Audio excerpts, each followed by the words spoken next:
In today's video, I'll show you on how you can export G-code in Orca Slicer. Now let's say that you're already done with your 3D model, so you simply want to click on it and you can adjust the presets or the quality, strength, the support that you have. So in my case, I'm going to be enabling support right here.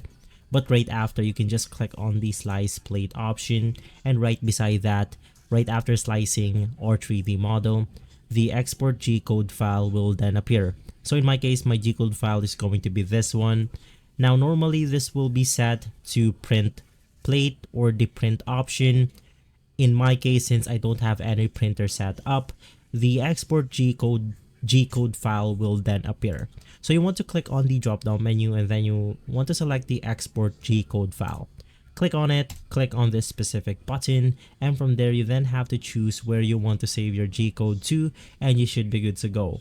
If this video has been helpful, leave a like, subscribe, and follow Guide to Everything for more videos like this.